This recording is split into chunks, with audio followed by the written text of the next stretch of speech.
Thank you guys for rolling through for the Pokemon Shield game.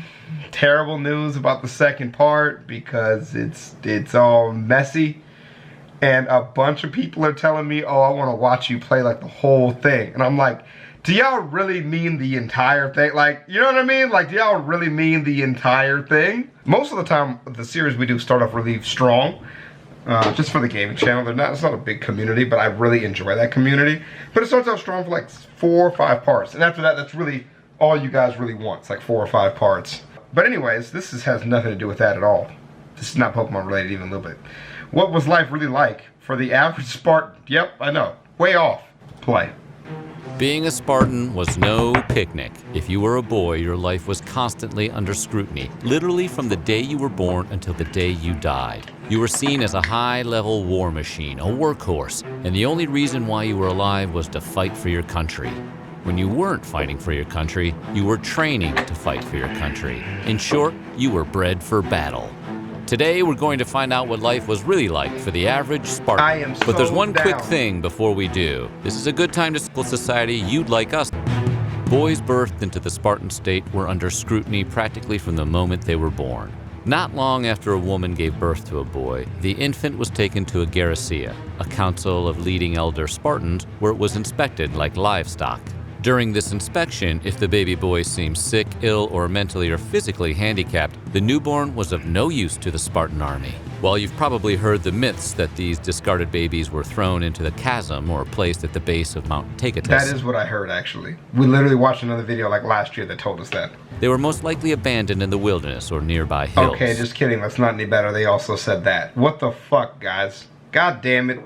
I thought he was about to be like, well, they didn't really do that. They let him be adopted by the Greeks or some shit. Nope. Alright. Sometimes these cast-off newborns were found by locals and quietly taken in, but more often than not, they succumbed to exposure. That's fucked up. The boys that passed the Garcia test were determined to be healthy and were returned to their families where they were groomed for toughness. These baby boys weren't bathed in water. They were bathed in tubs of wine. It was thought the wine would toughen them up. The belief was that the weaker children would have convulsions and die. Or that they're babies. God damn it. If you guys are new, there's a lot of new people on the channel, so I'll like say an expletive like that and they'll be like in the comment section like fucking typing. Shut the fuck up. We've studied this like in real classrooms and now we're here just having fun with the content. We as in all of ChavezzSlovakia. But you.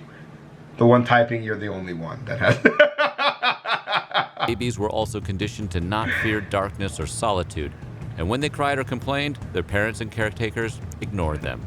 And all this lasted until they were 7 years old. I really like that part of it too, because like so many studies have shown how much healthier you are, you know, when you're held and, you know, taken care of as like a baby. But then like, what is health when you're bred to kill and murder, right? So it's like, maybe that like that distance probably did help them out a lot with disassociating with needing like a lot of care like that, like soft love, you know.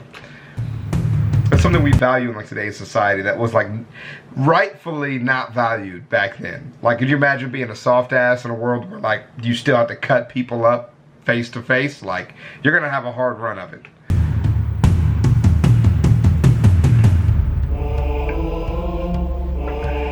Life was Spartan boy the first 6 years of their lives, but it was the best years of their lives compared to how they were treated by the state, which owned them once they turned 7 years old. This was the age where the real military training began. At 7, the male child was enrolled in the agoj under the authority of the paidnomas, a Spartan term which translates to a boy herder. This boy herder was a magistrate charged with supervising the education of these young Spartan warriors. The agoj was split into 3 divisions. The pais, which were made up of boys aged 7 to 17, the paidskois, aged 17 to 19, and the heboi, aged 20 to 29. Some sources indicate that there were subdivisions by year, even within these classes. In the early paid stage, Spartan boys undergo an intense training regimen. Through this 10-year course, they were forged into fearless That's warriors, pretty schooled intense. in survival tactics like hand-to-hand combat, war strategizing, and hunting. Female Spartans weren't subjected to quite the same program, but they were trained in dance, gymnastics, and javelin throwing, so they would be strong, healthy mothers. After all, Spartan women were in charge of giving birth to the healthiest future warriors possible.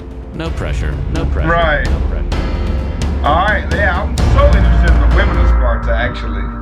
Since we're speaking about Spartan women, it should be known that they were famous in ancient Greece for having more freedom than any other women in the Greek world. To those outside of Sparta, Spartan women had the reputation for promiscuity and controlling their husbands. They were their own persons, with very little rule over them. Spartan women were even able to legally own and inherit property. They were usually Which is better crazy. educated too. And while it's confirmed that Spartans practiced infanticide if newborns were thought to be unhealthy, it's unclear whether this applied to girls as well as boys, although testimony from Plutarch implies it did not. But instead of being turned over to the state for military training like the boys, it's likely that girls were simply given back to their mothers immediately after birth. It was there that these young girls were raised with a healthy regimen of exercise, with a nutritious diet in order to become physically fit women so they could give birth to healthy babies. As for the aforementioned healthy regimen of exercise, Spartan girls were trained to make themselves as strong as the boys who were getting in shape for war themselves, although the young girls stopped short of combat training. Instead, the physical training for Spartan girls consisted of learning how to properly ride a horse, running, wrestling, throwing the discus and javelin, and trials of strength. You know, it's that general term of trials of strength that really gets my interest. Of just like, when you're talking about like arm wrestling or like headbutting competitions, like how Neanderthal do we get about this? When you think about it, it makes sense. The Spartan soldiers abstained from heavy drinking because getting loaded would ruin their sole purpose in life, which was to serve the Spartan army. A wasted soldier was a useless soldier. So Spartan children were taught at an early age that heavy drinking was for slaves only. Every now and then, Spartan soldiers would force their slaves to get drunk to the point of belligerence. Once thoroughly blotto, the soldiers would parade the drunk slaves in front of the local children to let them see how ridiculous they looked. Drinking was a sign of weakness. It's the real DARE program, bro. It's the DARE program that really works. Of course, soldiers were allowed a glass of wine with the meal, but it took discipline to keep up with the Spartan army, so the heavy drinkers probably didn't survive past their first few battles. Being a Spartan at 7 years old meant that you were scrutinized all the time. In regards to clothing, each future soldier was given one garment a year to wear, a red cloak. This was in part a way to prevent the children from gaining too much weight. If you got fat and couldn't figure out how to clothe yourself with what you were given, then the only way to fit in their garment was to exercise and eat less. And these boys didn't even get footwear until they graduated into official military service. The children were forced to walk barefoot, even through the snow. The idea was to harden the bottom of their feet so calluses would form so they can march for miles under any condition. They're not wrong The mess about halls that. also underserved portions to the boys, which were slightly less than filling to promote athletic figures, which always kept them slightly hungry. Plus, if you were fat, then you became a pariah and ran the risk of being banished. Damn. While life was fairly rigid for young Spartans, they were allowed to marry. They actually got married all the time, as that was how they kept the birth rate at a constant so that the army always had a steady flow of young boys to train for war. Crazy. However, because And men were devoted to the state and their military service, they were forced to live in barracks. Once you turned 30, you were allowed to live elsewhere, but men who got married earlier were forced to sneak out at night in order to be with their loved ones. Of course, if the boys were caught sneaking away from their barracks, they were beaten as punishment. Not because they snuck away, but because they got caught. Keep in mind, any punishment doled out to these young men never served as a deterrent to the crime. The beating was always given because the men were sloppy enough to get caught. That concept is pretty interesting because 30 seems like a really old age for warriors, right? Like you think 26, 7, right? Like 30 just seems like, yo, you're gonna be in war between that time, bro. Like, damn. The Spartans were an odd bunch. Unlike their state counterparts in Athens, the people of Sparta weren't concerned with philosophies, the pursuits of arts, or anything other than becoming the greatest warrior possible. That said, the Spartans did educate their population. Of course, that education mostly centered on learning war strategies, physical training, and strengthening their mental warfare. Young Spartan girls were not exempt from this kind of war training, even if they didn't have to serve military time the way their male counterparts did. It wasn't uncommon for Spartan boys to be routinely and randomly beaten or hazed. It was done to keep them on their toes and to ensure they grew up tough and on edge. Military leaders would even create tension amongst the boys by initiating fights between them. It was a way to root out the weakest boys and find out who were the strongest. Once the Spartan child showed themselves as weak, they were treated with disdain and violence. Jeez. Spartan boys were also intentionally underfed to encourage them to steal food for themselves. Right, that's If they were caught, they were severely punished, not for stealing, but for not being smart enough to get away with the theft. This underfeeding tactic was also meant to produce tough, grizzled soldiers rather than soft, fat ones. Scarce rations also let the boys get used to hunger, and this prevented those hunger pains from being a problem during battle later in life. It's smart, you know? It's just fucking crazy. It's just crazy, bro. Ancient Sparta wasn't a stranger to social inequality. There were definitely classes, and while the driving force of a Spartan was to serve the military, there was a class system that kept society chugging along. The three main classes were made up of the Spartiate at the top of society, followed by the Pyrrhosi, and at the bottom, the Helots. The Spartiate were native Spartans who served in the army and had full political and legal rights. This class could trace their ancestry back to the original or first inhabitants of the city. They also enjoyed all of the political and legal rights of the state.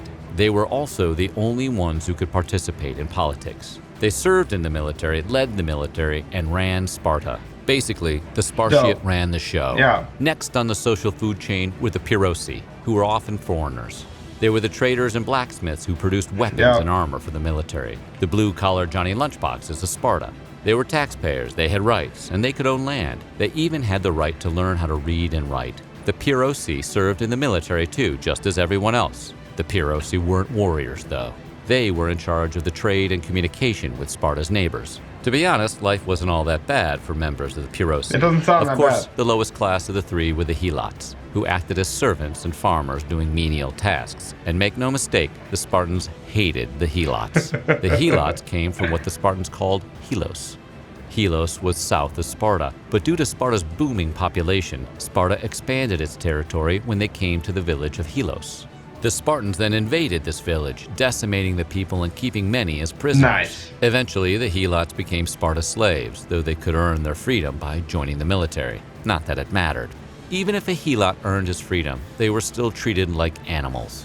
As a matter of fact, it was legal every now and then in Sparta to kill any Helot, even if they were free. It was almost like the movie The Purge, where the government picks one day for its citizens to go ham on each other. And there's a lot of speculation too. You've definitely heard this about culling the population because there were so many of them. Anytime there was any social unrest, they would just start a war on the people. The organization somehow worked, but I guess what do you do? I mean, if you're just leaving, really isn't much of an option. You know, you're just gonna go somewhere else and just be a slave there. So no Helot was ever safe. Thanks to having a servant class in the Helots, Spartan women were free from most domestic duties. If they weren't mothers, women kept themselves occupied with pastimes like competitions that judged them on their singing, dancing, throwing, wrestling, and other various sports. What in the hell is even going on here? She's like reading a poem in between this woman's legs while one woman holds grapes. She's not even eating them. She's just dangling grapes. According to Spartan artwork and drawings, the girls competed in these activities nude. It's believed that Spartan girls also competed in Gymnopedia, a yearly festival during which naked youths displayed their athletic and martial skills through the medium of war dancing. The event was introduced in 668 BC, concurrently with the introduction of the aforementioned naked activities. Naturally, a lot of these competitive activities and sports were organized to attract Spartan men, but the feats were also designed to prepare them for motherhood. Like the fantasy show on the strip. Got it. So what do you think? Would you be able to live the life of a Spartan? Absolutely not. Well, I stubbed my toe on absolutely everything. My greatest strengths are finding things that are lost, problem solving in general. Like I have a pretty good grasp on problem solving, explaining complex ideas simply to people, and playing video games. So none of that is stuff the Spartans really need. So I'm good. I'm not even interested in doing it. As a kid, of course, it sounded great. The closer I get to adulthood, because I'm still not there yet. It's just not a good idea. I'll see y'all later, man. Peace.